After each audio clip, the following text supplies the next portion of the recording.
For that. Thank you.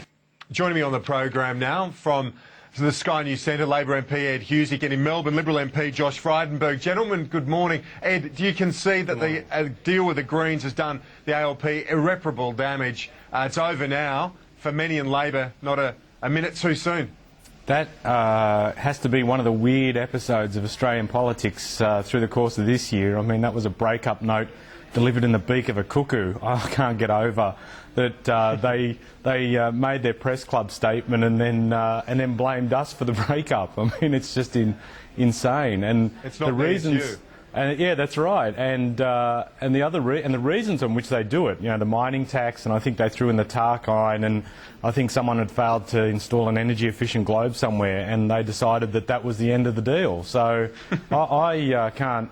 You know, I think a lot of people will be scratching their heads going, what is it all about? But I'll tell you what it is about. This is about them just trying to find a way to save two of their members that are in very tough fights, in Adam Bandt and Sarah Hanson-Young, and that's really what this is about. Nothing more, nothing less.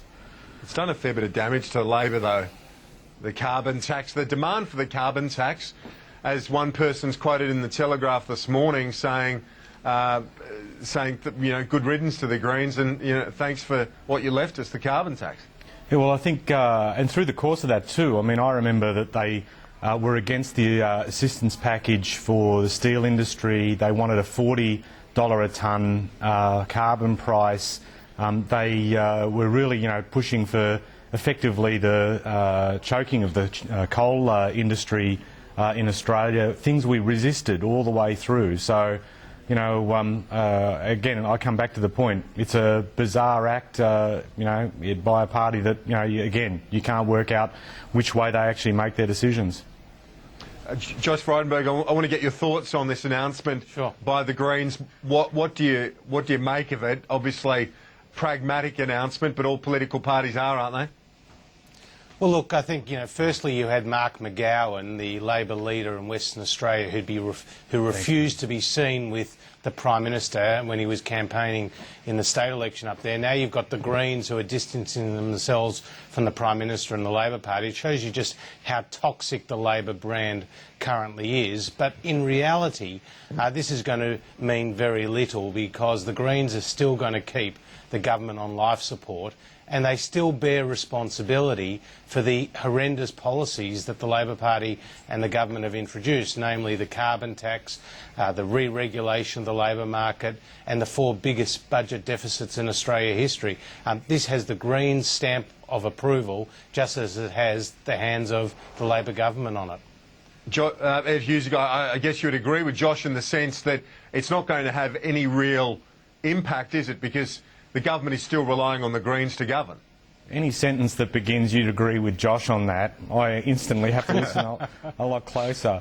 Well, I mean, but Josh, what's Josh arguing for? That we shouldn't have supply secured? I mean, this is, you know, throwback 1975, disco balls Let's have and an election tomorrow. Let's have an election tomorrow, there you go. please. Well, we announce the election and then it's always tomorrow. If we announce it tomorrow, we should have had it yesterday. I mean, give me a break. I mean, the thing is, you need stability. You need stability through the course of the year. If the opposition's actually advocating for no guarantee on supply, they should come out and say it.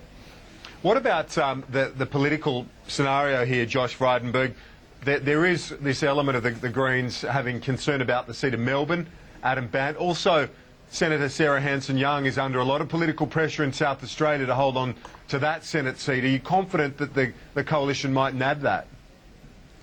Well, I mean, I think that there is product differentiation going on here, and Ed is right. There are a number of Greens members, both lower and upper house, who are in the battles of their lives. And I think, you know, ever since they changed leader from Bob Brown to Christine Milne, a bit of the gloss has gone out of the Greens.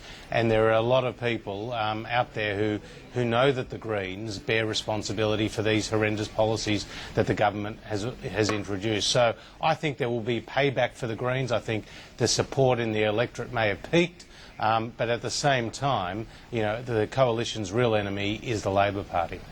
What about the sigh of relief within Labor, Ed? Was it all worth it, this sham marriage? I think it was important in a situation where we had the parliament that we had, that we needed to have stability in terms of being able to govern, and we're pretty proud of the fact that we've been able to get close to 500 pieces of legislation through a parliament that people thought would not be workable. So, from my point of view, having that stability, being able to get things done has been important. All right, let's take a quick break.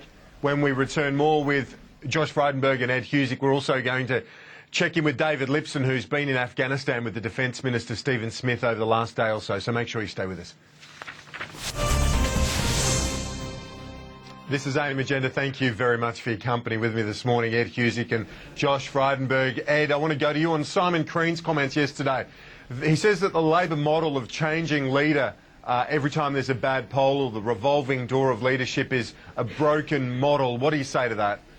Well, Simon's been, a member of the government and former leader, and someone who's, seen a lot over a period of decades, and so obviously you take into account what he has to say, and obviously I do have regard for what he says. Well, what about the fact that, as a former leader, he says that there shouldn't be this revolving door? Are you concerned that's the view among some of your colleagues, that that's where this is heading? Oh, well, clearly Simon's expressed his view, and I haven't spent time inspecting revolving doors or theories therein with other members of the government. I've just been out there doing my job. How will it all be resolved? What's the circuit breaker in this? Look, I mean, everyone's been talking that up. As I said, I've just been out there doing my job. I'm a backbencher with my Aussie accent and my cryogenic monthly, out there doing what needs to be done.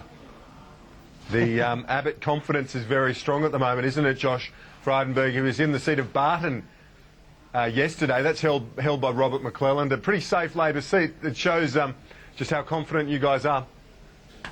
Oh, look, we definitely are looking forward to the next election, but it's going to be close.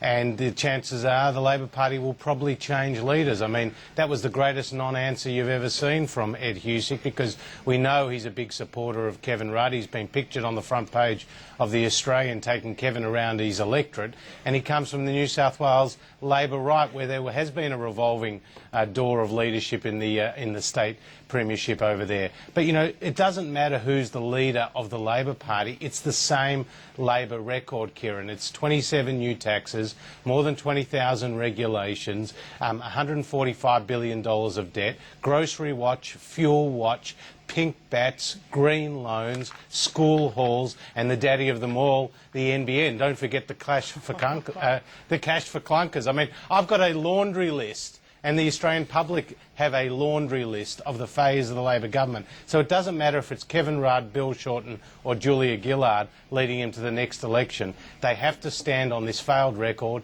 and that will see them lose the next election. Well, Josh, it's pretty clear from what you've said just now and what Tony Abbott said yesterday, Joe Hockey the day before, that the coalition is very much trying to broaden the attack at the moment, not just on Julia Gillard. Is this anticipating, preparing your strategy for a change of leader?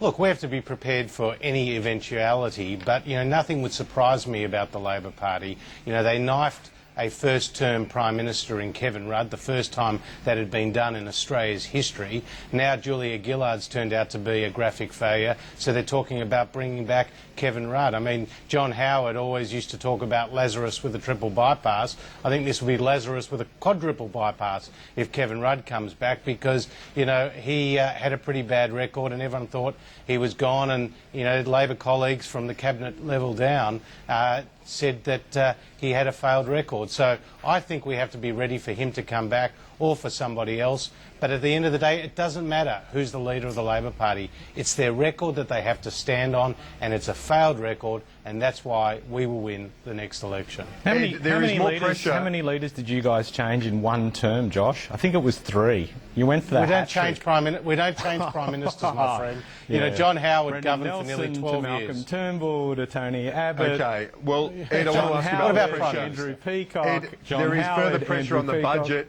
with the industry department apparently warning the government that $1 billion in savings at the heart of the jobs package might not eventuate. The companies might be able to circumvent those tax savings. Well, the people that we turn to for costings in government is Treasury. Treasury do that work. Treasury say that the costings in the forward estimates will deliver that saving, and importantly, the measure itself, it is designed to better target the incentives we provide for research and development in this country. So Treasury, has made those estimates, and that's what you have to back. That's fair enough, isn't it, Josh? Just quickly. No, not at all. Look, we've just heard that the industry department, Greg Combey's own department, and the tax office warned against this proposal that or this policy announcement that came from the government, and that there is not the $600 million of savings because the big companies will game the system so that their revenue fall below the $20 billion threshold. And so therefore the government's promises of savings will not eventuate. And we know that with the mining tax it produced $126 million of revenue, but they made $15 billion of promises. They can't find savings anywhere, Kieran. Josh Frydenberg, Ed Husick, gentlemen, thanks for that. Appreciate it. Ta. All the very best. Thanks very much. We're now going to turn to Defence Minister Steve